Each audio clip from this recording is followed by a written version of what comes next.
그런데 그런 그 중론 또는 이런 대지도론과 같은 대승불교, 중관불교의 창시자였던 이 나가르주나 스님이 활동했던 지역이 바로 남인도 지역입니다. 그래서 오늘은 이 남인도에서 만들어졌던 이런 불교 미술품들 중에서, 불교 문화재 중에서 혹시 나가르주나 스님의 그런 그 중관 사상 이런 게 좀 반영된 어떤 미술이 있지 않을까, 이렇게 해서 좀 추적해 본 결과 나름대로 이런 게 그런 중관 사상을 담고 있을 것이다 라고 하는 그런 내용을 여러분께 소개를 해드리도록 하겠습니다. 자, 그럼 남인도는 어디냐? 여기 보시면 인도 지도죠. 이렇게 인도는 이렇게 삼각형, 역삼각형 모양입니다. 이렇게 인도 사람들도 옛날부터 뭐 인공위성이나 정확한 지도가 없을 때였지만 인도 경전에 보면 자기네들의 땅이 이렇게 삼각형으로 되어 있는 거는 알고 있었어요. 그래서 이 지역을 뭐라고 그랬냐면 이제 잠부두비파라고 불렀고요. 잠부두비파. 그거를 경전에서는 잠부주라고 하는, 한자로 번역될 때 잠부주 이렇게 번역이 됩니다. 그 중에서도 이쪽 인더스강, 탁실라, 파키스탄 쪽이죠. 여기가 북인도, 그 다음에 동인도, 서인도, 중인도, 이쪽이 남인도, 이렇게 5개 정도로 나뉘는 겁니다. 그래서 인도를 천축이라고 불렀기 때문에 이 5개로 나뉜 천축이 곧 오천축인 거죠. 그래서 해초 스님이 쓴 책 제목 왕 오천축 국전이라고 하는 게 바로 해초 스님이 여길 다 다녀왔다, 이 오천축을 다 다녀오고 나서 쓴 기록이다, 그런 의미입니다. 근데 오늘은 지난번에 간다라 지역, 특히 이 북인도, 이 북천축 지역을 살펴봤었는데요. 오늘은 바로 이 남인도 지역을 좀 살펴보려고 하고요. 특히 그 중에서도 이 아마라바티라고 불리우는 이 지역이 여기서 가장 중요한 그런 성지라고 하겠습니다. 특히 이 지역이 중요하게 된 이유는요, 보시면 여기 이쪽인데요. 여기 보면 고다바리라고 하는 강과 크리슈나 강 2개 사이에서 발전했던 왕국이었습니다. 과거에는 이런 강이라고 하는 것은 중요한 고속도로입니다. 그래서 주로 이제 이쪽에 도착했던 배들이 무역선들이죠. 무역선들이 이쪽으로 가거나 아니면 더 동쪽에 페르시아나 아니면 중국이나 이제 이런 쪽으로 동남아시아 지역이나 중국으로 가기 위해서는 배가 삥 돌아서 일로 와서 이렇게 간 다음에 이렇게 따라가야 되는 겁니다. 근데 굉장히 멀죠, 그죠? 근데 예를 들어서 최근에 뉴스에서 많이 이슈가 됐던 게 뭐냐면 그 이집트를 지나는 수에즈 운하, 거기에 배가 좌초되는 바람에 엄청난 배들이 그 수에즈 운하를 통과 못하고 기다리고 있다, 그런 거 있잖아요. 거기가 아니면 어떻게 가야 되느냐? 아프리카 대륙으로 삥 돌아서 가야 되니까 이게 어마어마한 이동 시간이 걸리는 거거든요. 여기도 마찬가지예요. 수에즈 운하만큼은 아니겠지만 이렇게 돌아서 가려면, 이 인도가 좀 넓습니까? 엄청난 시간이 걸리는데 여기서 조금만 이동하고 나면 강을 따라서 이동할 수 있는 거죠. 그래서 이 강은 굉장히 중요한 교통로의 역할을 했던 것입니다. 그리고 이 강을 장악하고 있었던, 이 남인도에서 시작해서 점차 요 동쪽으로, 서쪽으로 이동하면서 이 교통로를 장악하고 있었던 아마라바티는 이런 그 무역을 통해서 많은 부를 축적하는 그런 왕국으로 성장했던 것이죠. 그래서 이 무덤에서, 여기 이 아마라바티 지역의 그 무덤에서 발견되는 부장품들을 보면 로마 시대, 로마의 어떤 장신구, 그 다음에 인도의, 인도니까 당연히 이제 인도의 여러 보석이라든가 아니면 중국에서 들여온 그런 실크라든가 이런 것들이 막 같이 들어가 있어서 그 무덤 안을 들여다보면 그야말로 코스모폴리탄적인, 국제적인 그런 무역 도시였다는 것을 여기서 확인을 할 수가 있습니다. 자, 그래서 그런가 특히 이 지역은 이제 로마 서쪽에서 오는 것 중에 이제 제일 중요한 고객은 이제 로마의 고객들이죠. 그래서 그런가. 자, 이게 아마라바티에서 출토된 불전 장면입니다. 언뜻 보면 굉장히 좀 요염하죠. 등장하는 사람들 보세요. 막 이 뒤에 엉덩이다 보이고 막 거의 누드에 가까운 막 풍만한 이런 모습을 그대로 막 드러내고 있는 이런 걸 보면은 야, 이거 좀 너무 좀 심한 거 아닌가. 특히 이런 게 어디에 있었겠습니까? 불교 소재. 이거 내용은 지금 뭐냐면 석가모니 부처님께서 왕자 시절에 고타마 시다르타 왕자 시절에 그 궁중에서 열렸던 화려한 그 연회 장면에 참석하신 그런 모습입니다. 이게 연회가 끝나고 나면 이제 막 참석했던 막 궁녀들이나 이런 사람들이 술 취해가지고 막 해롱해롱 거리는 걸 보고선 야, 이렇게 화려함 뒤에는 허무한 게 이렇게 추한 모습을 볼 수밖에 없는 거구나, 이런 한계가 있는 거구나, 이제 이런 걸 느끼고 이제 출가하셨다, 그런 얘기 나올 때 이런 장면이에요. 근데 부처님 이야기니까 당연히 뭐 탑이라든가 아니면 불전 장면이라든가 이런 불교 사원을 장엄하는데 쓰인 조각이었겠죠. 그런데 그런 것 치고는 너무 좀 야해요. 그래서 많은 분들이 이제 궁금해하는 겁니다. 이게 절에 스님들 생활하시고 수행하시는 공간에 있는 조각인데 왜 이렇게 야할까? 그거에 대해서 몇몇 해석이 있습니다. 첫째는 뭐냐면 인도는 원래가 날이 더워서 이렇게 훌렁훌렁 벗고 다니는 게 야하거나 요염한 게 아니었다는 거예요. 그냥 일상적인 일이었다는 거예요. 그래서 우리가 볼 때는 너무 야한 거 아니야? 생각이 되지만 그 당시 시각으로 돌아가 보면 일상적인 패션이었다.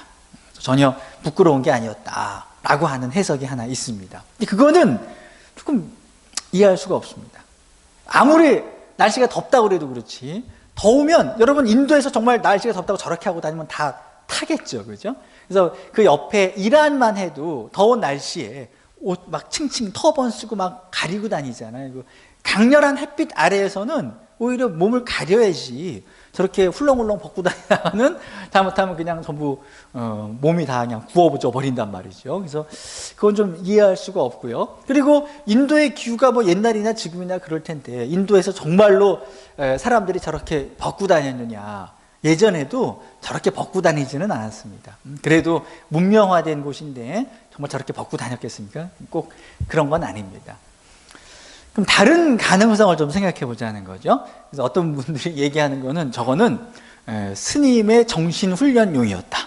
저렇게 야한 장면, 요염한 모습을 그려놔도 스님들의 마음에 흔들리지 않도록 하기 위한 그런 훈련용이었다, 뭐 이런 것도 있어요. 그래서 뭐 보면서 이제 스승님이 넌 저런 걸 보고 마음이 동하고 있구나, 그럼 뭐 야단도 치고 막 그랬던 용도가 아니냐, 그렇게 보는데 그것도 좀 너무 과격한 설명이 아닌가 싶고요.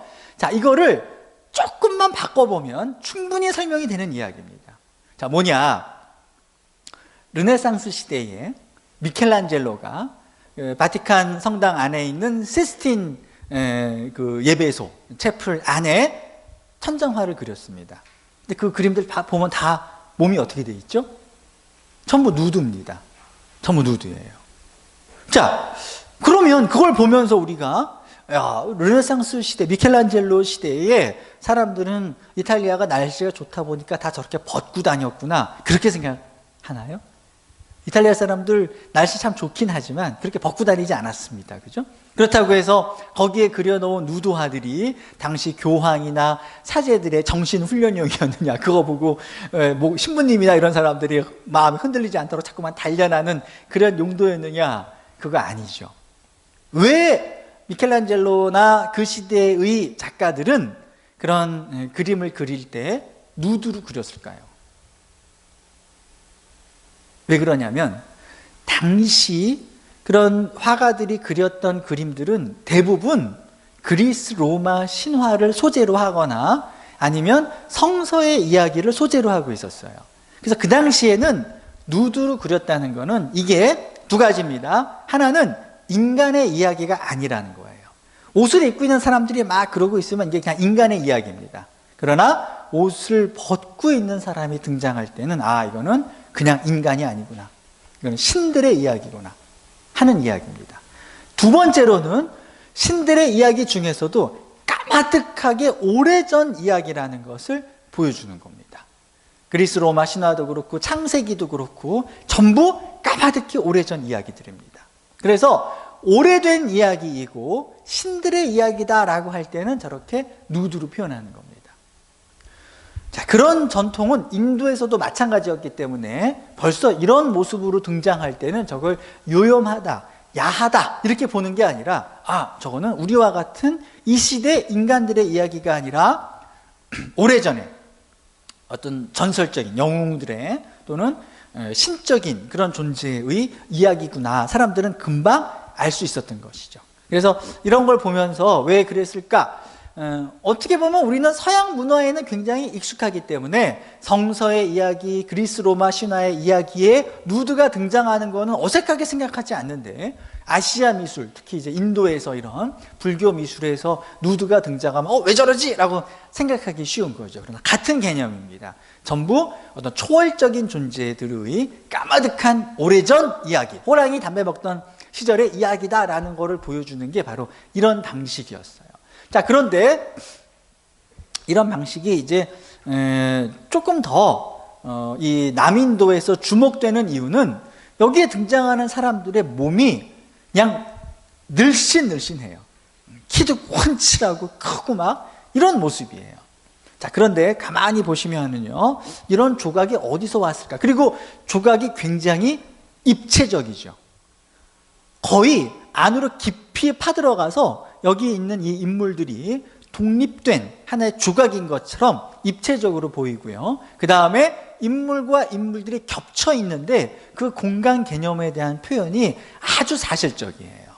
그래서 사실은 평면에 사람들이 겹쳐져 있는 것처럼 표현한 것 뿐이지만 실제로 이 사람 뒤에 저 사람이 있고 상당히 이 두 분 뒤에 저 안쪽에 깊숙한 곳에 사람이 있고 이 사람들은 앞쪽으로 튀어나와 있다. 이런 게 금방금방 실감이 된단 말이죠. 이거는 쉬울 것 같지만 사실은 같은 깊이에 있는데 이 사람이 더 앞에 보이는 것 같고 이 시다르타 태자가 더 뒤쪽에 있는 것 같이 보이는 거는 고도의 조각 기술입니다. 근데 이런 게 그전엔 잘 없었단 말이죠.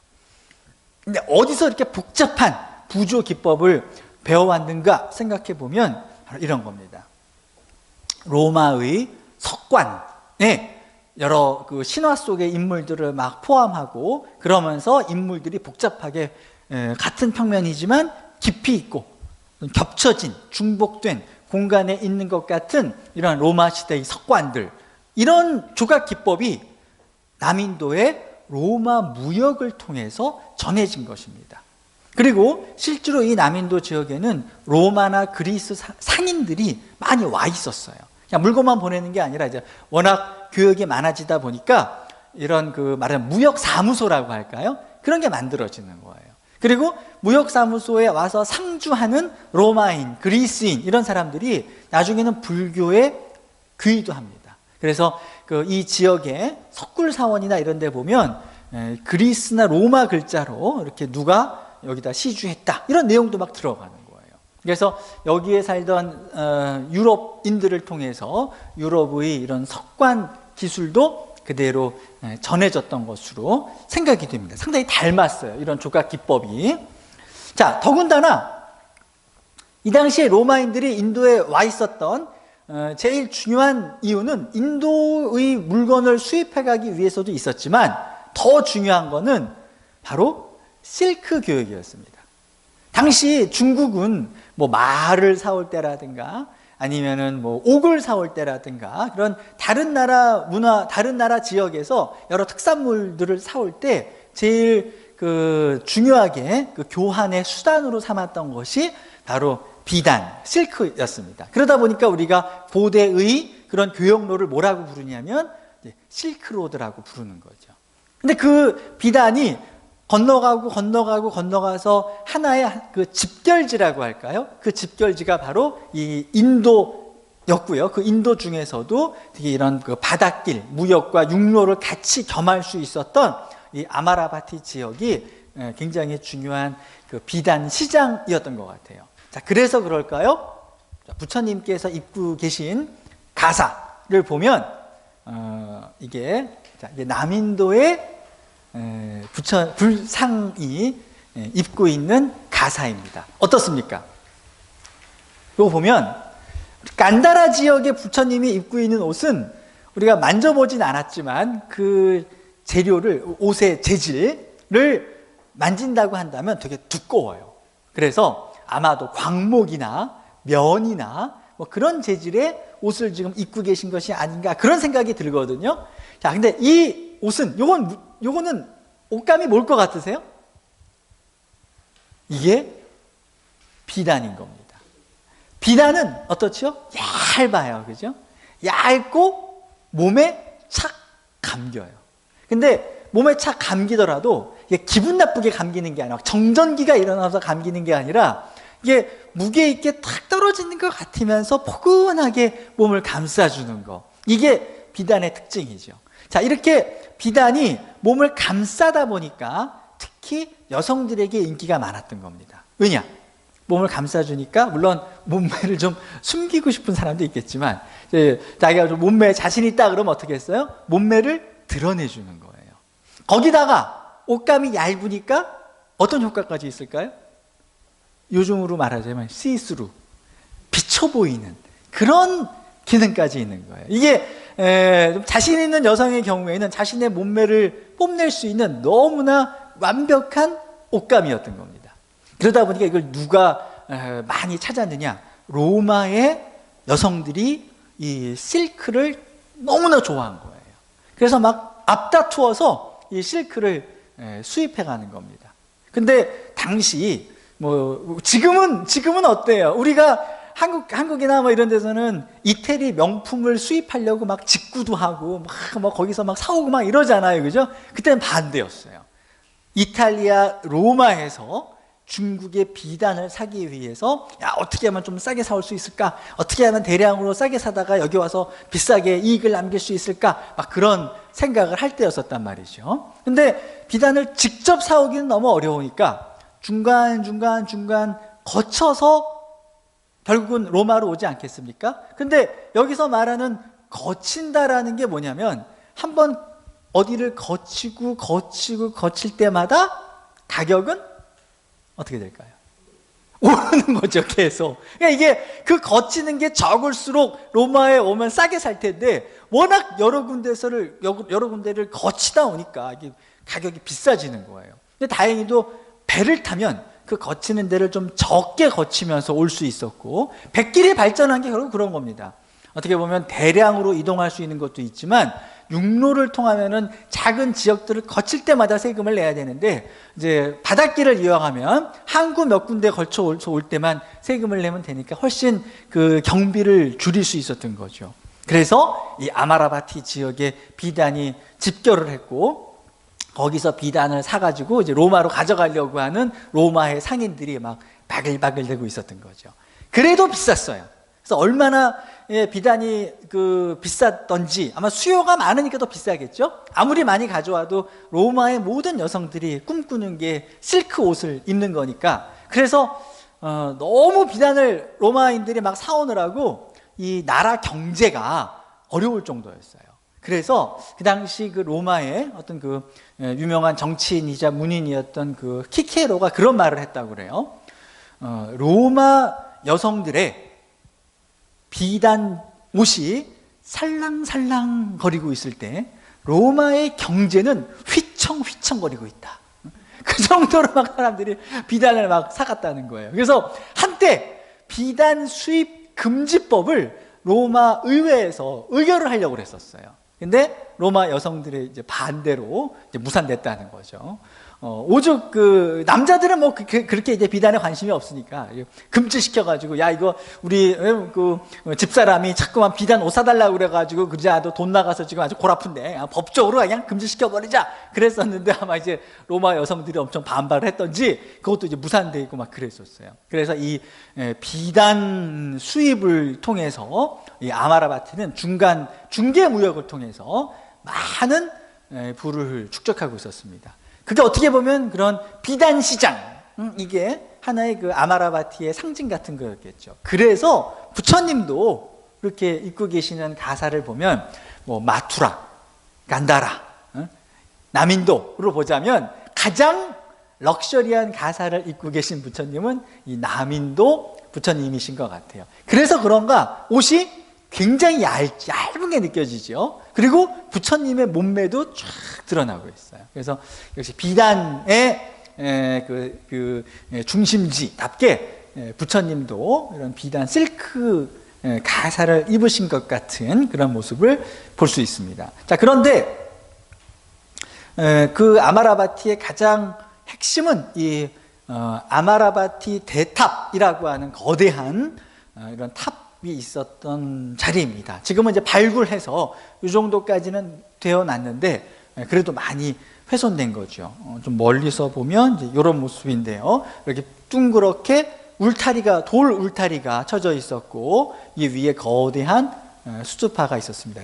사진상으로는 잘 실감이 안 가실 것 같은데 실제 가보면 이걸 왜 대탑이라고 하는가 실감할 수 있는 그런 굉장히 거대한 그런 탑입니다.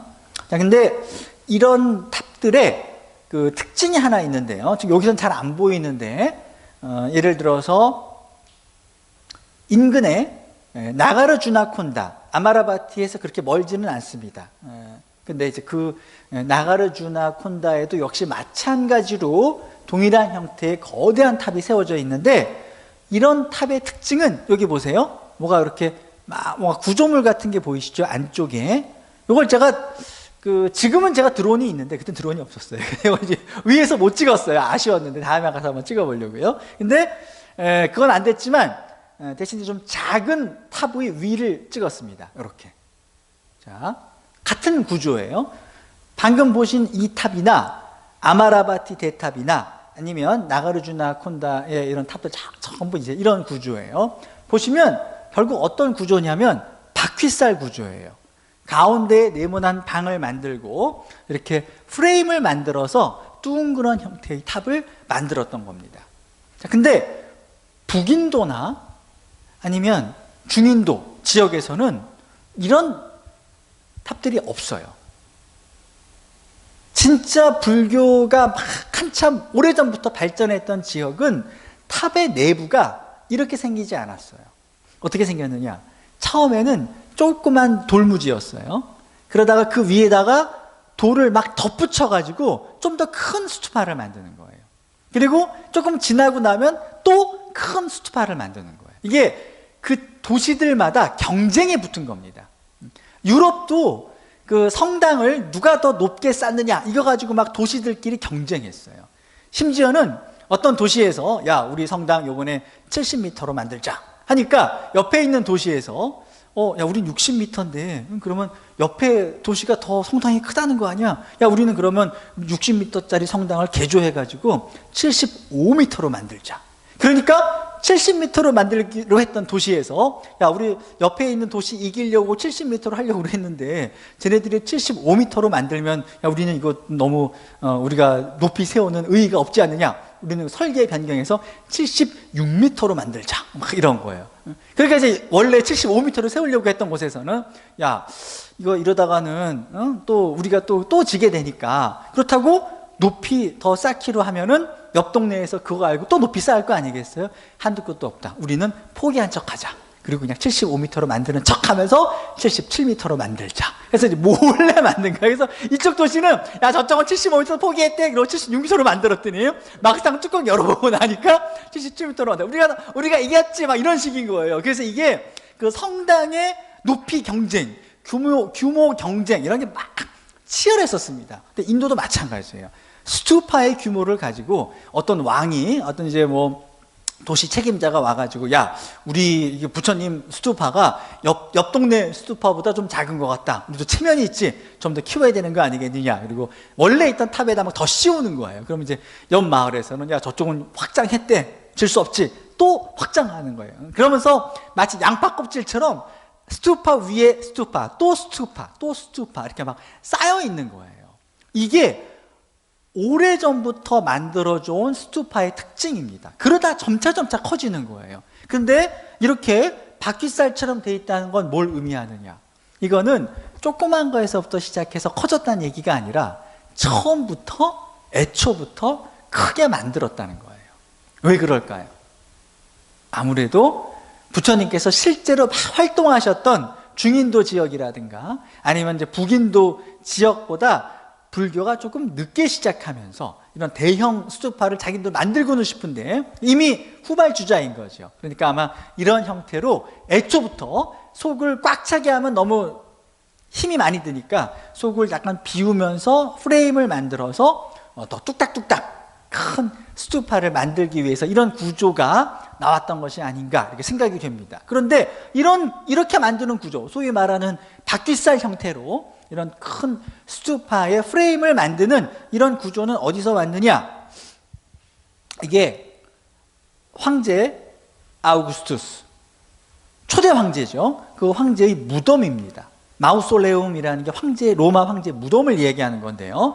지금은 이렇게 많이 무너져서 구조가 잘 보이지 않지만 요거의 과거에 무너지기 전에 구조를 보면 이런 바퀴살 구조였어요.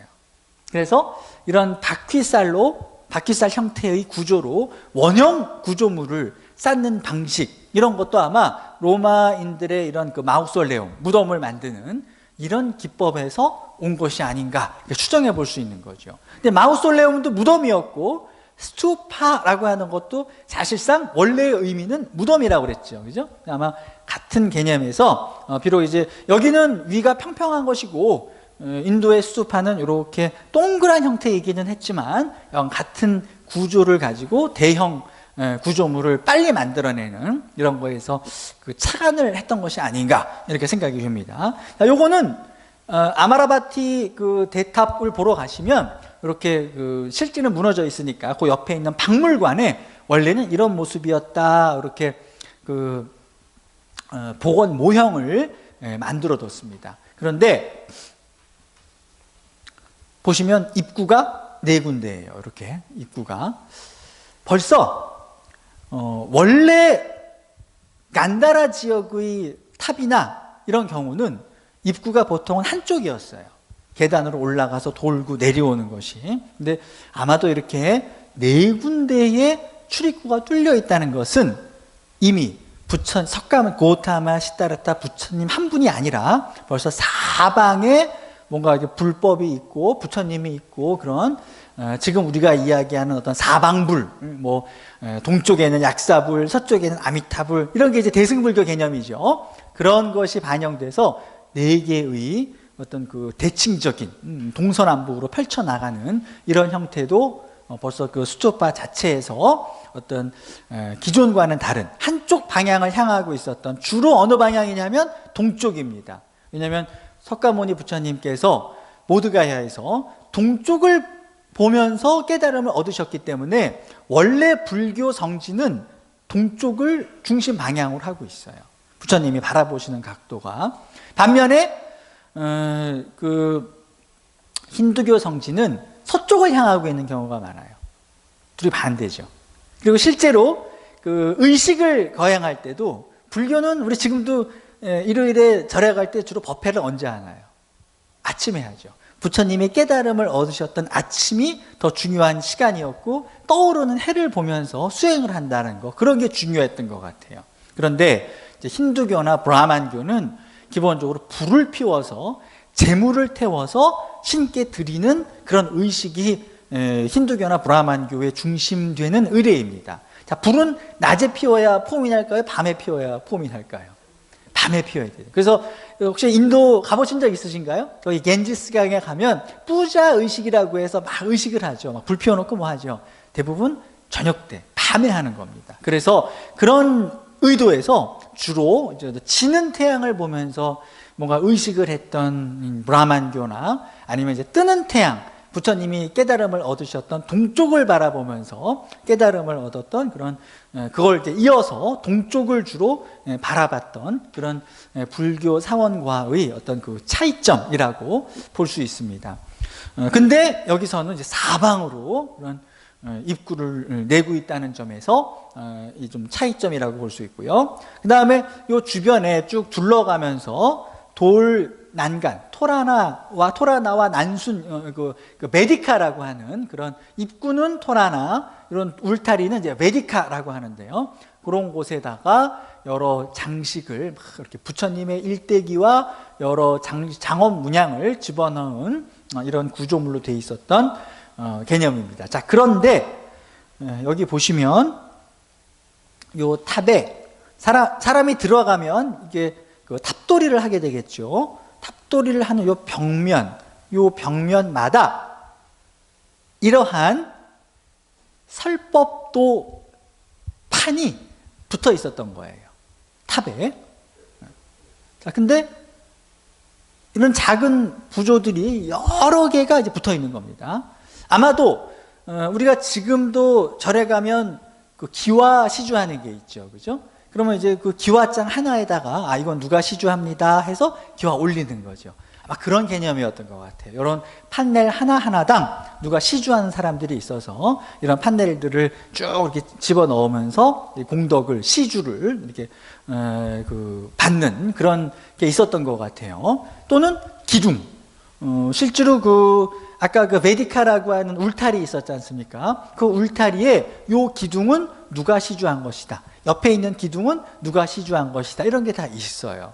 또는 요거는 누가 시주한 것이다. 요거는 누가 시주한 것이다. 이런 거예요. 그러니까 돈이 많은 사람은 이런 기둥 하나를 통째로 이제 시주하는 거고, 돈이 없는 사람이 나름대로 마음을 냈다, 발언을 한다. 그러면 요런 것도 공동으로 같이 한다든가 이런 겁니다. 지금으로 말하자면 제일 일상적인 거는 이제 뭐 쌀이나 초를 공양하는 것이고, 그 다음에 기와를 공양하는 것인데, 만약에 누군가가 요번에 절 신축할 때 내가 이거 하나를 이 기둥은 엄청 비싸거든요.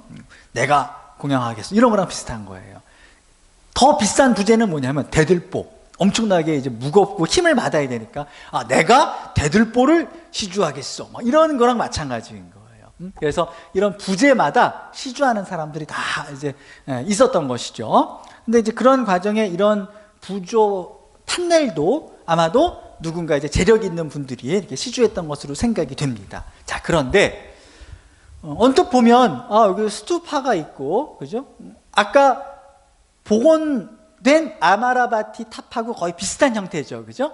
그런 자기네들이 세웠던 탑을 배경에다 이렇게 깔고, 여기 난간 메디카가 있고, 그리고 입구가 있어요. 그리고 그 입구 위에 이제 사자들이 이렇게 있고요. 그 다음에 요 가운데 보면은 부처님께서 뭔가 이렇게 걸어 나오시는 듯한 그런 모습으로 표현된 부조입니다.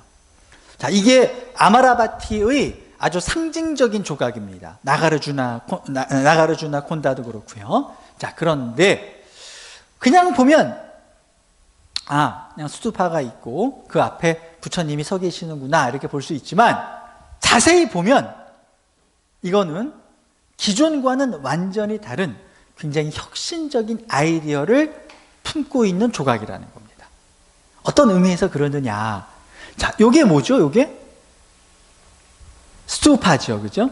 자, 스투파가 세워졌다는 것은 부처님께서 어떻게 되셨다는 겁니까? 열반에 드셨다는 거죠, 그죠? 더 이상 안 계시다는 거예요. 그런데 요 앞에 부처님이 버젓이 계시다는 거죠. 이거는 부파불교나 상좌부 불교에서는 상상할 수 없는 미술적 표현인 겁니다. 부처님이 계시면 부처님이 계신 거고, 탑이 있으면 탑이 있는 거지. 탑과 부처님이 같이 묘사되어 있다? 이거는 기본적으로 있을 수 없는 얘기라는 거죠. 자, 이게 어떻게 가능했느냐? 그거는 저희가 이제 지난 시간에는 그 삼신 개념에 대해서 말씀드렸어요. 법신, 그다음에 보신, 화신이라고 하는 그 삼신 개념에 대해서. 근데 그거는 유식 불교에서 만들어진 중요한 사상이었습니다. 근데 중관 불교에서는 삼신이 아니라 속죄와 진죄라고 하는 두 개의 개념으로 나누고, 속죄, 우리가 사는 세상이죠. 이때 속죄의 모습을 드러내셨던 고타마 시다르타께서는 열반에 드신 게 맞아요. 그러나 진재, 진리의 세계 속에 있는 부처님은 열반에 드시거나 하신 게 아니라 영원히 우리 곁에 계시다는 겁니다. 그래서 어떻게 보면 그런 의미로 보자면 스투파는 뭐예요? 이 세상에 실제로 나타나셨던 부처님의 모습을 이렇게 그 스투파라는 형태로 암시적으로 보여주는 것이고요. 여기 서 있는 이 부처님은 지금 좀비가 아닙니다. 아니 열반에 드신 부처님이 어떻게 저렇게 걸어 나오시냐, 좀비 아닌가? 그게 아니고요. 이 부처님은 진재로서 어떤 신적인 존재로, 대승불교의 특징이 좀 부처님을 어떤 인간적이고 우리의 스승으로서의 부처님일 뿐만 아니라 다소 어떤 초월적인 존재로서의 부처님을 이렇게 그 부처님의 어떤 그 개념을 만들어낸 것이기 때문에 여기에 등장하는 이런 부처님은 어떻게 보면 진리 그 자체로서의 부처님, 결코 사라질 수 없는 영원한 가르침으로서의 부처님을 이렇게 상징하는 것입니다.